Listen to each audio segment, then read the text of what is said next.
सलमान ये सारी सूरत हाल है कि वेस्ट इंडीज वर्सेस इंग्लैंड। अब मैं थोड़ा सा एक चीज आपके साथ शेयर करना चाह रहा हूँ और वो है जी वेस्ट इंडीज का इंग्लैंड का स्क्वाड, जिसमें Moeen Ali, James Anderson, Jofra Archer, Bairstow, Bess, Jonny Bracey, Stuart Broad, Burns, Buttler, Sam Curran, Joe Denly, Ben Foakes, Lewis Gregory, इसके अलावा जी Jack Leach, Saqib Mahmood, Craig Overton, Jamie Overton, Matthew Parkinson, और इस तरह के बहुत नए नाम भी हैं। ऑब्वियसली बेन स्टोक्स भी हैं, जो रूट भी हैं, लेकिन बहुत से नए नाम भी हमें नजर आ रहे हैं। तो आप समझते हैं कि इंग्लैंड वेस्ट इंडीज के खिलाफ कोई एक्सपेरिमेंट करेगा और कुछ नए चेहरे भी नजर आएंगे हमें? दे ऑलवेज डू दैट, जब स्पेशली उनकी ऐसी सीरीज होती है जिसको वो समझते हैं कि जी यहाँ पे वो एक्सपेरिमेंटेशन का रूम है, देन दे अज्यूम के ओपोनेंट जो है वो इतना इफेक्टिव शायद ना हो उनकी कंडीशंस में, या वो भी एक्सपीरियंस लैक कर रहे हो, तो फिर वो इस तरह के चांसेस लेते हैं। I don't know whether is there any case of an injury, in any case of an injury में भी शायद इसलिए भी वो कर रहे हो, मुझे नहीं पता उनके स्क्वाड का कि अगर प्लेयर्स की फिटनेस का इश्यूज हैं कि नहीं, लेकिन यूजुअली ये टीम्स ऐसा करती हैं। But this is not only just one series, ये वर्ल्ड चैंपियनशिप का हिस्सा है, इसके पॉइंट्स जो है वो काउंट होने हैं। सो उसके दौरान अगर वो हिट एंड ट्राई या वो ट्रायल मेथड पे तो नहीं जाएंगे, तो मे बी या तो ये बहुत अच्छे ऑब्वियसली परफॉर्मर्स होंगे उनके डोमेस्टिक के, या फिर ये कोई ऐसी रिप्लेसमेंट्स होंगी उन प्लेयर्स की जो अवेलेबल ना हो इस सीरीज के लिए। So it can be anything, unless EC भी उसको क्लैरिफाई करे, इंग्लैंड क्रिकेट बोर्ड की तरफ से उसके ऊपर कोई स्टेटमेंट आए, तब तक उस पर तबसरा करना जो है वो वेग है। आई थिंक उस पर ऑथेंटिक बात नहीं होगी वो। ठीक है, ओके, मैं समझ गया आपकी बात। इसी तरह अगर हम वेस्ट इंडीज स्क्वाड की बात करें तो उसमें भी बहुत जाने पहचाने नाम सलमान नजर आते हैं। जेसन होल्डर हैं, इसके अलावा ब्लैकवुड हैं, क्रेग ब्राथवेट हैं, John Campbell, Roston chase, Shannon Gabriel की वापसी हुई है, जारी जोसेफ हैं, इसके अलावा चिमार होल्डर हैं और किमार रॉच हैं। तो हमें ये वो नाम है जो पहले माजी में वेस्ट इंडीज के लिए परफॉर्म कर चुके हैं। तो वेस्ट इंडीज भी टफ टाइम देने की पूरी सलाहियत रखता है इंग्लैंड को। देखिए डेफिनेटली वेस्ट इंडीज की जो ग्रुप ऑफ प्लेयर्स है पिछले कुछ अरसे से वो इन्हीं लोगों के इर्द गिर्द घूमता है। रॉस्टन चेज हो गए, ब्रावो हो गए, जो लेफ्ट हैंडेड ब्रावो है जो टेस्ट मैचेस खेलते हैं, एक उनका जो कीपर बैट्समैन है वो बहुत अच्छा है, उसके साथ ऑफ स्पिनर बैट्समैन बड़ा अच्छा है। तो ये जो लोग हैं उनके एलजारी जोसेफ हो गया, शेनन गैब्रियल हो गया, उसके साथ जो उनकी फास्ट बॉलिंग की बैटरी है वो शेन थॉमस है, किमार रोच है।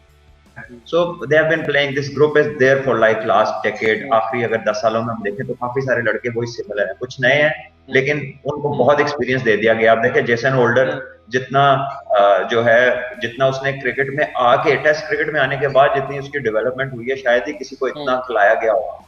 तो अब नाउ ही इज रेडी, अब तो वो बैटिंग भी बहुत जबरदस्त करता है और उसकी लाइन भी बड़ी जबरदस्त है। So I think it's going to be a good contest। इन्होंने लास्ट टाइम भी इंग्लैंड में एक टेस्ट हरा दिया था, but these points would matter a lot। यहाँ पे एक्सपेरिमेंट करने का रूम नहीं है। I don't know why England have opted for people who are not that experienced, या कोई उनकी मजबूरी है, ये मुझे मालूम नहीं है। बहरहाल I think West Indies on their day are unpredictable like Pakistan। किसी को भी हरा सकते हैं, सरप्राइज भी कर सकते हैं, और जिस दिन वो फिर हारने पे आए तो फिर लगता है मैच हुआ ही नहीं, लोग जाते हैं देखने लेट तो पहले खत्म हो गया। तो match it can be, coin के दो साइड्स हैं, वो कोई भी साइड फ्लिप होके आ सकती है, आप you can't be sure with them. Exactly. अच्छा हाफिज साहब, मैं जिस तरह अभी बात कर रहा था कि पाकिस्तान क्रिकेट बोर्ड भी जो भी मीडिया एक्टिविटीज हैं वहां से वो उनको फिल्मा के भी और तस्वीर की शक्ल में भी भेज रहा है। अभी जो मैंने एक खबर शामिल की जिसमें मीडिया ने थोड़ा ऑब्वियसली उसको नेगेटिविटी की तरफ भी कराया कि जी वॉशरूम में जाने नहीं दिया, फलां हो गया और ये वो, और फिर कुछ लोग बिला वजह वो सरफराज और रोहेल नजीर की तस्वीरें निकाल के उसको ट्वीट कर रहे हैं और थोड़ी नेगेटिविटी है। तो क्यों नहीं हम थोड़ा पॉजिटिव जेस्चर शो करते कि कम से कम क्रिकेट हो रही है, बहुत अरसे बाद क्रिकेट हो रही है, तो थोड़ा टीम को सपोर्ट करें। देखिए खान साहब, बात यह है कि जब ये एक तीसरी आंख का काम होता है मीडिया का, आप ये नहीं कह सकते कि आप हर वक्त यही कहते रहें जी वाह वाह वाह वाह वाह बहुत अच्छा हो गया, सरफराज हंसते हुए बड़ा अच्छा लग रहे हैं, बड़ा अच्छा देख रहे हैं। तो देखिए जब चीजें आपकी क्लैरिटी नहीं होती है ना, आपके चीजों में क्लैरिटी नहीं होती है, आपका शफाफियत नजर नहीं आती, आपके इंसाफ नजर नहीं आता, आपके फैसलों में तसलसल नजर नहीं आता, मतलब हम लोग ये कह रहे हैं कि सरफराज की खबरें ट्वीट हो रही हैं, तो एक तो बात यह है कि इसमें हर वो शख्स जो मीडिया से जुड़ा है या वो किसी भी ताल्लुक, उसका कोई भी ताल्लुक है किसी अखबार के साथ, टीवी के साथ या सोशल मीडिया पर वो मुतहर्रिक है, तो पहली बात यह कि उसको ये तो हक हासिल है कि वो हर खबर को अपने अंदाज में देखता है। देखिए, दो चीजें होती हैं कि जब आप, एक बात यह है कि आप जो आपको भेजा जाए वो आप छाप दें, वो शाया कर दें, जो आपको कहा जाए आप वो बोलना शुरू कर दें। दूसरा तरीका ये होता है कि जो आपको भेजा जाता है लिखकर आप उसको शाया करते हैं, लेकिन आप ये देखते हैं कि ये जो भेजा गया है इसमें किस हद तक सदाकत है और इसको किस तरह से अवाम के सामने पेश करना है जिसमें तस्वीर का दूसरा रुख भी नजर आए, और इसी तरह से बोलने वालों का काम है। तो ये बहरहाल अपनी जगह पर चीज है, हम ये किसी के ऊपर हम इसको लागू नहीं कर सकते हैं कि वो हर वक्त टीम के लिए यही कहते रहे जी बहुत अच्छा खेल रहे हैं, बहुत अच्छा खेल रहे हैं। फिर हमें उस वक्त भी तनकीद नहीं करनी चाहिए जब टीम बुरा खेल रही हो, उसको वक्त भी टीम को उससे ज्यादा जरूरत होती है। इसलिए एक पहलू ये है, जहां तक ताल्लुक ये है कि तनकीद क्यों होती है, तनकीद जब पहलू उसलिए निकलते हैं सर कि जब आप एक खिलाड़ी को आपका सिलेक्शन का प्रोसेस जो है, जो सिलेक्शन का खिलाड़ियों के इंतखाब का अमल है, वो इतना ज्यादा शफाफियत पर मबनी नहीं होता। जब आप रोहेल नजीर को मुंतखब करते हैं और सरफराज अहमद को मुंतखब करते हैं और कामरान अकमल को मुंतखब नहीं करते हैं या अदनान अकमल को मुंतखब नहीं करते हैं जो कि आपकी डोमेस्टिक क्रिकेट के टॉप परफॉर्मर्स हैं, तो फिर सवाल पैदा होते हैं। इसलिए ये लोग मवाजना इसलिए करते हैं कि जब आपके इंतखाब के अमल में शफाफियत नहीं होती है, एक बात ये है। दूसरा उसके साथ पहलू ये है कि अगर खिलाड़ियों को वॉशरूम यूज करने का उनको इजाजत नहीं दी गई है तो खबर तो है ना, इसमें खबरियत तो है। अब ये बात की है कि किस वजह से इस्तेमाल नहीं करने दिए गए हैं, या उनके लिए मुतबादल इंतजाम क्या था या उससे पहले इंतजाम क्या था। तो जो अखबार है, जो अखबार है उसका मतलब ये होता है कि उसने खबर देनी है और आवाम तक मालूमात पहुंचानी है। अब हर शख्स का उसको सोचने का, उसको देखने का, उसके ऊपर बात करने का तरीका। लेकिन हाफिज साहब, अगर मुझे थोड़ी सी इजाजत दें, मैं एक चीज आपकी इसमें और ऐड कर दूं कि देखिए, सहाफी का ये भी काम होता है जो खबर छाप रहा है तो वो फिर पूरी खबर छापे। अगर सिर्फ सनसनी फैलाने के लिए खबर छापनी है तो फिर तो हम इसको येलो जर्नलिज्म में कंसिडर करते हैं, जब हमने हर वक्त नेगेटिविटी या कोई बुरी खबर बिल्कुल आप दुरुस्त फरमा रहे हैं कि मैंने जैसा कि पहले कहा कि आपको एक चीज भेजी जाती है लिख के प्रेस रिलीज की शक्ल में, फिर आप उसको तहकीक करते हैं कि ये जो भेजा गया है ये किस हद तक दुरुस्त है और उसमें क्या चीज मजीद शामिल होनी चाहिए जो कि छुपाई गई है। अब इसमें दो पहलू हैं। देखें, पाकिस्तान क्रिकेट बोर्ड का भी मीडिया डिपार्टमेंट है, तमाम इदारों के अपने अपने मीडिया डिपार्टमेंट है। क्या वो पूरी खबर भेजते हैं अखबारात को? नहीं भेजते हैं सर। वो भी अगर वो पूरी खबर भेज देते हैं, अगर वो पूरी खबर नहीं भेजते हैं और उनको इस पर एतराज उठता है कि जो मीडिया कर रहा है या जो लोग उसका दूसरा पहलू दिखा रहे हैं, तो फिर तो आप उसको भी पहले येलो जर्नलिज्म कहना चाहिए ना कि ये जो मीडिया डिपार्टमेंट भेजता है। इसलिए ये एक बड़ा तवील मौजू है, इसके ऊपर हम बहुत ज्यादा बात कर सकते हैं, दलाइल के साथ कर सकते हैं, लेकिन मेरा ये ख्याल है कि जो खबरें आती हैं, आपने जो नुक्ता उठाया वो ठीक है, उसको भी 100% आपको दुरुस्त रखना चाहिए। आप एंगलिंग करते हैं, आप अपने मतलब का कंटेंट जरूर निकालते हैं, लेकिन जो हकीकी वाकया होता है वो सहाफी को पूरा रिपोर्ट जरूर करना चाहिए कि खिलाड़ियों को वहां वॉशरूम इस्तेमाल करने की इजाजत नहीं दी गई, लेकिन उन्होंने 10 किलोमीटर जाकर जो जगह बनाई गई थी वहां पर उनको वॉशरूम इस्तेमाल करने की इजाजत थी। ठीक है, तो ये दोनों पहलू सामने आते हैं, लेकिन सबसे पहले जो आपको स्ट्राइक करती है ना चीज, वो यही करती है कि वॉशरूम इस्तेमाल करने की इजाजत नहीं मिली। हाँ, तफसील में लिखा जा सकता है कि 10 किलोमीटर दूर जाके इजाजत थी। ठीक है, मैं आपकी बात समझ गया। ओके सलमान, अगर आप इसमें कुछ ऐड करना चाहते हैं तो जरूर ऐड कर लें। फिर मेरा एक सवाल है यूनुस भाई से रिलेटेड, फिर मैं सवाल करूंगा वो आपसे। मेरे से आप यूनुस भाई का सवाल करें। वॉशरूम ठीक है, is not the topic that I would like to discuss. बिल्कुल ठीक है, बिल्कुल ठीक है। और ये वो सलमान फिर कहेंगे कि ट्विटर की खबरें बहुत सारी शामिल होती हैं बीच में, क्योंकि वो एक पूरी उस वॉल पे और न्यूज फीड में चल रही होती है, तो फिर मेरा ना थोड़ा वो दिल जलता है इस तरह की खबरें पढ़ के जिसमें पूरी खबर नहीं दी जाती। और आप यकीन माने सलमान, इस पे ऐसे लोगों ने कमेंट किया है कि मैं सोच नहीं सकता कि वो किस तरह कमेंट कर सकते हैं जिनका ताल्लुक ना सहाफत से है, ना उनका ताल्लुक क्रिकेट से है, ना उनको क्रिकेट की अलिफ बे पता है, लेकिन चूंकि उनको ये एक मौका मिल गया, उनको पता है कि इस तरह की बात करेंगे तो यूट्यूब पे या उनके मीडिया चैनल पे व्यूज आ जाएंगे। ये सबसे बड़ी नेगेटिविटी है। अब हम बात करते थे इलेक्ट्रॉनिक मीडिया की कि हाँ जी ऐसी खबर आप फैलाएं तो आपको टीआरपी मिलेगी। अब हम बात करते हैं यूट्यूब की, जिसपे आपको व्यूज मिलेंगे और आपके चैनल पे एड लगेंगे। सो चलें आगे निकलते हैं। अच्छा, अब आगे बात करते हैं। एक सेकंड ज़ुखरुफ, देखें सलमान साहब ने बिल्कुल ठीक किया है, उन्होंने इस मामले पर बात नहीं की है। उनकी सलमान की मौजूदगी में जो क्रिकेटिंग इश्यूज हैं, जो क्रिकेट की बात है, वो अगर सलमान उसके ऊपर कमेंट करें, उसके ऊपर बात करें तो उसकी अहमियत ज्यादा होगी। ये जो सहाफियों के मसाइल है ना, या जो यूट्यूबर्स के या सोशल मीडिया के, इनके लिए मैं हाजिर हूँ ना, मेरे साथ तफसीली बात करें। और नहीं सर जी, अब तो देखिए सलमान भी नहीं, अब तो सलमान भी हमारे सोशल मीडिया का, डिजिटल मीडिया का बहुत इंपॉर्टेंट हिस्सा है। ठीक हो गया। और वो इसलिए मैंने ये बात की है कि सलमान आप देखें यूट्यूब पे भी बहुत जबरदस्त तरीके से एक्टिव हैं, बाकी प्लेटफॉर्म पे भी, क्योंकि ऑब्वियसली देखें क्रिकेटर के अंदर भी जब वो इतनी सारी क्रिकेट खेलता है, इतना मीडिया इंटरेक्शन होता है, तो उसके अंदर भी एक वो सहाफत वाली रूह जाग जाती है और वो बड़े अच्छे तरीके से टैकल भी करता है। खैर सलमान आगे चलते हैं और बात करूंगा यूनुस भाई की। यूनुस भाई का के साथ जो भी प्लेयर्स अभी वर्कआउट कर रहे हैं, बड़ा पॉजिटिव और बड़ा जबरदस्त उनके साथ जा रहे हैं और वो एक जैसे बड़ा अच्छा मिल रहा है। एक वाकया इसमें मुझे जरा शामिल करने दें ज़ुखरुफ, एक वाकया जरा छोटा सा शामिल करने दें, हमारे नाज़रीन की दिलचस्पी का बायस बनेगा। जो आपने कहा है ना कि इतना अरसा जब आप सहाफियों के साथ आपका ताल्लुक रहता है, राब्ता रहता है, 20-20, 25-25 साल खेल के मैदान में गुजर जाते हैं। मैं आपको मोहम्मद हफीज की एक सुनाता हूँ बात। वो जब मैं वक्त टीवी पे प्रोग्राम करता था ना, तो वो आए स्टूडियोज में आए हमारे, तो जो कैमरा पोजीशंस थी उन्होंने वो देखी और उसके बाद उन्होंने कहा, यार हाफिज साहब कैमरा थोड़ा इधरली साइड से नहीं होना चाहिए, थोड़ा इधरली साइड से होना चाहिए।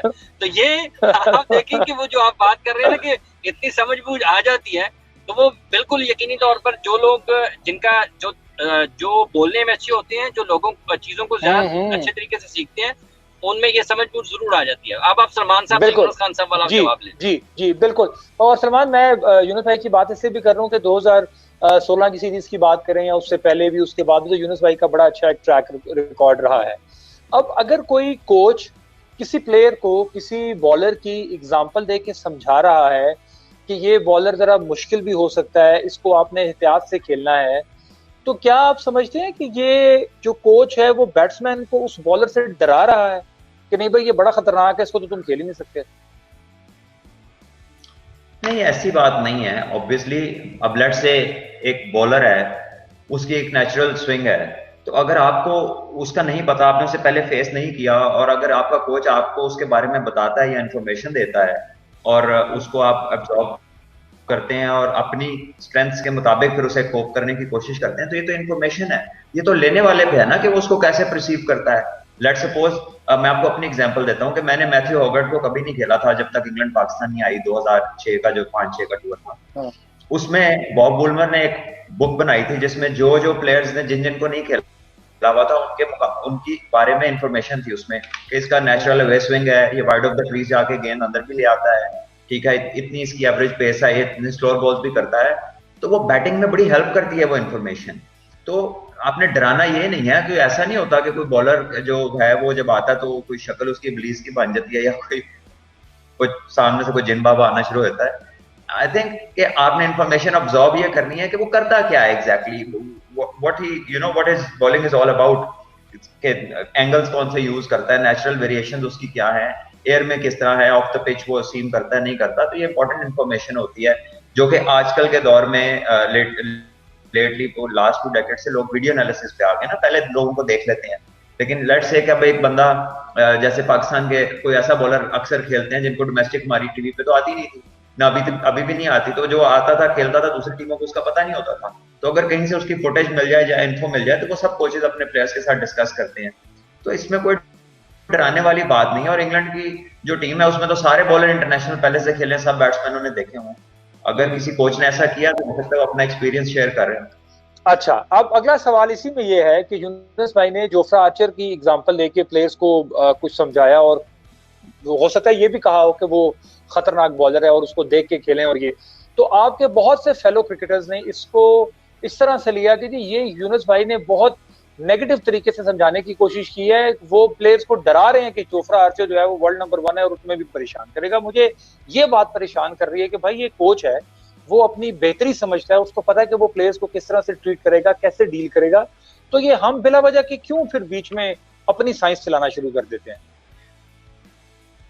ये तब होती हैं बातें जब अननेसेसरी इंफॉर्मेशन बाहर दी जाती है। अब कोच और प्लेयर आपस में क्या बात कर रहे हैं? Why does this information come out of the dressing room? Number 1, ये ग्राउंड से बाहर बात क्यों आती है? अगर कोच और प्लेयर की इतनी प्राइवेसी नहीं है कि जो उसने उसको समझाया या उसने जो उससे पूछा होगा प्लेयर ने, वो चीज अगर मीडिया में आ गई और उसमें 10 बंदे बात करना शुरू कर रहे हैं, तो आप ऑलरेडी हाल देख लें कि क्या है। मतलब इतनी बड़ी मीडिया टीम, 40 लोगों का एक, ऐसे लगता है कि कोई जो है ना बड़ा खानदान जो है किसी और नई जगह जाके बसने वाली बात है। 40-45 बंदे हों तो जाते साथ ही उनकी इंफॉर्मेशन बाहर निकलनी शुरू हो गई है। व्हाई? क्यों? It doesn't make any sense. कोई बात तो यार अंदर रहने दो। और ये कोड ऑफ कंडक्ट में इनसाइड इंफॉर्मेशन है, लेकिन ये कमाल है कि जो खुद बाहर बता दें वो नहीं है और जो दूसरे बता दें वो इनसाइड इंफॉर्मेशन है। ये अब क्यों ऐसी बातें बाहर कर रहे हैं? ये भी हो सकता है कि हर प्लेयर को समझाने का तरीका अलग हो। कुछ प्लेयर्स हैं उनको आप थोड़ा सा, अगर आप पहले उनको इस तरह किसी बॉलर के बारे में इंफॉर्मेशन देते हैं तो उन्हें रियलाइज कराना पड़ता है कि भाई इसको ध्यान से खेलना है, इसको अपनी विकेट नहीं देनी। अगर हम इसको नेगोशिएट कर लेते हैं तो बाकियों के खिलाफ हमारे पास एम्पल अपॉर्चुनिटी होगी कि हम इनको स्कोर भी करें और अंडर प्रेशर ला सकें। क्योंकि हमने देखा है कि जोफ्रा आर्चर जो है उसने ऑस्ट्रेलिया की टीम को किस तरह जो है वो जब हर स्पेल में उनके आउट भी करता था और वो गेंदे भी मारता था उनको। तो हमारी टीम का तो प्रॉब्लम ही ये रहा है पिछले कितनी सीरीज 3-4 सालों से पूरे मिकी आर्चर के दौर में कि हमें एक ही मसला नहीं हल करा के दे सका कि पिछले बॉल पे पाकिस्तान टीम को मसला था। तो मेरा ख्याल है कि जितना अच्छा छोड़ देंगे ये उसको, जितनी अच्छी practice of leaving the bouncer हो जाएगी, उतना पाकिस्तान टीम का चांस ज्यादा बेहतर है। क्योंकि अगर आप कंफ्यूज होते हैं about the short ball, then you make mistakes on the full ball. तो जब आप उसको अपने सिस्टम से निकाल देंगे और कंसंट्रेशन जो है वो आपकी सिर्फ अगले पे शिफ्ट हो जाएगी, तो you will be far better of with more chances कि आप जो है वो अपनी इनिंग्स को आगे बढ़ाएं और लंबे स्कोर करें। बिल्कुल ठीक है। अच्छा सलमान, हमने वर्ल्ड कप में भी देखा, बहुत बात हुई, ना सिर्फ पाकिस्तान की बल्कि फिर बाकी टीम्स के लिए भी बात होती थी कि पाकिस्तान की टीम थोड़ी ज्यादा वीक है जब शॉर्ट पे डिलीवरीज आती हैं, पुल या हुक करना पड़ता है, उसमें थोड़ा वर्कआउट करने की जरूरत है। एक चीज उसमें हम कितना सीख सकते हैं, और बाबर की कल प्रेस कॉन्फ्रेंस थी तो बाबर काफी कॉन्फिडेंट भी दिखाई दी और उन्होंने कहा हम मेहनत कर रहे हैं, अच्छे सेशंस हो रहे हैं, 2.5-3 घंटे के दो उसमें डिवाइड हुए हुए हैं और इसे सीखने को मिल भी रहा है। और एक क्वेश्चन इसमें ये भी ऐड कर लें, जो ड्यूक का बॉल है वो हमारे जो बैट्समैन है उससे वो उसको कितना परेशान होंगे। और जिस तरह मैंने एक प्रोग्राम पहले आपसे पूछा था कि जब हम अच्छा छोड़ते हैं उस प्लेयर को भी बहुत बड़ा प्लेयर कहा जाता है, तो इस टेक्निक पे कितना काम करना पड़ेगा? देखिए ये जरूरी है, आप हर बॉलर को पुल नहीं मार सकते। अब जोफ्रा है वो it's not easy to pull, may be जिसकी नेचुरली बैकफुट पे बहुत अच्छी स्ट्रोक प्ले जिस बंदे का होगा वो उसे नेगोशिएट कर ले। लेकिन हमने देखा है कि ऑस्ट्रेलियंस जो कि सबसे दुनिया में बेहतरीन माने जाते हैं पुल और हुक शॉट के लिए, नहीं उन्हें खेलने दी उसने। वो इतनी ऑकवर्ड लेंथ से उसका गेंद ऑफ द पिच जाता था। और when you ball 150+ kilometre an hour तो फिर बड़ा रेयर चांस होता है, कोई दिन होता है बैट्समैन की ऐसी फॉर्म होती है, ऐसी आय होती है। फिर ड्यूक के बॉल का यह है कि उसकी सीम बहुत बड़ी है, उसकी बड़ी प्राउड सीम है, वो अंदर नहीं जाती कुकुबरा की तरह, तो वो ऑफ द सीम उसकी मूवमेंट बड़ी अच्छी रहती है बॉल की, और थ्रू आउट द इनिंग्स वो किसी वक्त भी बॉल को हिलता है। तो इसलिए आप वहां पर कंप्लेसेंट नहीं हो सकते, आप ऐसा नहीं सोच सकते कि यार मैं सेट हूं, मैं थ्रू द लाइन भी मारूं। तो ये वो चीजें जिसमें बैट्समैन ने अपने फोकस को एनहांस करना है, अपनी कॉन्सेंट्रेशन को बढ़ाना है। और पिछला बॉल जो है अगर आप उस पर एक दिन शॉटें मार भी लेते हैं ना, तो फिर आप पूरी सीरीज के लिए समझे कि आप उसके मेहमान हैं। आप जब भी आएंगे आपको बाउंसर्स भी होंगे और पीछे बंदे रख के बॉलिंग होगी। अगर आप छोड़ेंगे तो वो मैटर 1 से 2 इनिंग्स के बाद क्लोज हो जाएगा, and the rest they will start कि वो आपकी जोन में आएंगे आपको फंसाने के लिए। लेकिन अगर आप उनकी जोन में जाके आप उनके प्लान के मुताबिक खेलेंगे तो उनके लिए तो इससे अच्छी कोई बात ही नहीं है। तो इसको जितना जल्दी समझ लें बैट्समैन को अच्छा है। हमारे बैट्समैनों ने अपनी करियर का आधा हिस्सा जो गुजार दिया 70% दुबई में, जहां पे रात को सोते हुए भी बंदे की टांग आगे निकली होती है कि आगे ना गेंद आ जाए, नीचे ना रह जाए। तो वहां की जब आदत पड़ी हो तो when you go to places like England, Australia, South Africa, जहां पे फास्ट बॉलिंग फ्रेंडली कंडीशंस हैं, तो वहां पर फिर आपको अडेप्ट करना है क्विकली। तो why get into a new fast? जब आप सेट हो जाएंगे तो फिर हर शॉट लगेगा, लेकिन आते साथ ही जो है वो विप बनने की जरूरत नहीं है या पॉन्टिंग बनने की जरूरत नहीं है, क्योंकि आप बाय बर्थ वो नहीं है। और जहां तक बाबर की कॉन्फिडेंस की बात है, अगर वर्ल्ड नंबर 1 प्लेयर कॉन्फिडेंट नहीं होगा तो कौन होगा? We expect him to be confident. Allah करे कि वो रन्स करे, जितना वो माशाल्लाह मेहनती है, कमिटेड है, मुझे बड़ी उम्मीद है कि वो अच्छे रन्स करेगा पाकिस्तान के लिए। और Pakistan need to be, I think Pakistan को जरूरत है कि पाकिस्तान 3 ओपनर्स के साथ खेले, 2 बंदे ओपन करें और 1 बंदा 6वें नंबर पे बैटिंग करे, सेकंड न्यू बॉल के लिए प्लान करें, और अपनी इनिंग्स को ऐसा प्लान करें कि एटलीस्ट आपने उसमें डीप जाना है और आगे जाना है। हम जो आप पाकिस्तान के 3-4 सालों का रिकॉर्ड देख लें, पाकिस्तान की टीम का मसला क्या है? अगर नए बॉल तक पहुंच भी जाए दूसरे, तो जैसे ही नया बॉल आता है 3 से 4 ओवर में हमारे सारे मिडिल ऑर्डर वाले प्लेयर आउट हो जाते हैं, क्योंकि उनको नया बॉल खेलना ही नहीं आता। वो लोग प्रैक्टिस में भी नया बॉल यूज नहीं करते। तो और दुनिया में जितनी कामयाब टेस्ट मैच की टीमें हैं वर्ल्ड वाइड, अगर आप पहले की ऑस्ट्रेलिया की जो बेस्ट टीम एवर थी उसमें देख लें तो गिलक्रिस्ट 6वें पे आता था और वो वनडे का ओपनर था, वो अटैकिंग क्रिकेट खेलता था आगे। अगर आप संगाकारा का करियर का स्टार्ट देखें, वो टेस्ट में नंबर 6 पे आता था, ठीक है। इसी तरह सौरभ गंगुली और लक्ष्मण जो कि वनडे में ओपन करते रहे हैं, वो टेस्ट में नंबर 6 पे खेलते रहे, ठीक है। टेस्ट मैच में माइकल हसी जो कि वैसे ओपनर था अपने पूरे फर्स्ट क्लास करियर में, ऑस्ट्रेलिया के लिए नंबर 6 पे वो खेला है, क्योंकि सेकंड न्यू बॉल को भी टीमें प्लान आउट करती हैं। लेकिन हमारा शायद इरादा ही पहले जो करने का होता है, तो हमें वहां पर वो लोगों को लाना है जो नए बॉल को निगोशिएट करें, जिनके पास उसकी स्किल हो। वो जो हम एक लंबी ट्रेन बनाते हैं ना मिडिल ऑर्डर के प्लेयरों की, वो सारे 5वें 6वें पे खेलने वाले इकट्ठे कर लेते हैं।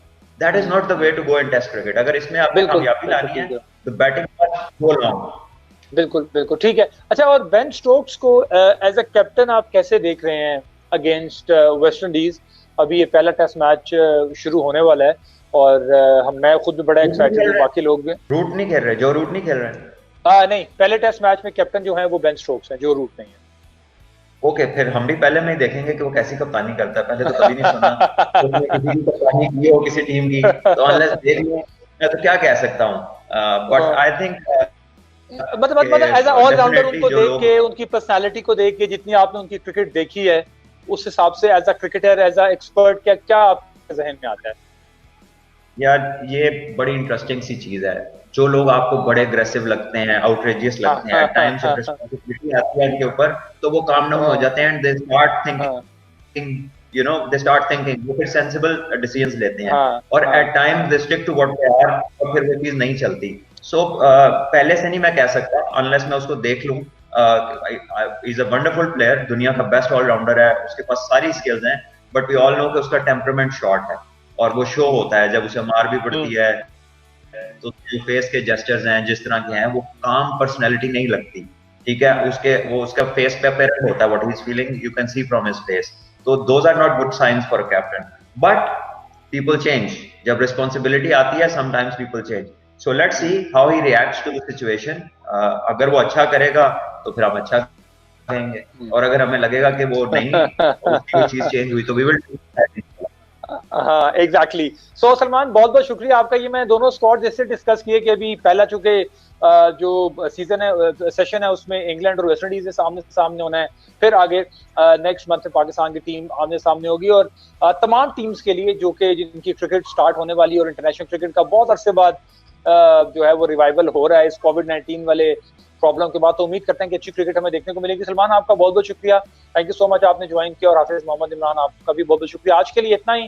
ज़ुखरुफ खान, सलमान बट और हाफिज मोहम्मद इमरान को इजाजत दीजिए, अपना ख्याल रखिएगा। अल्लाह।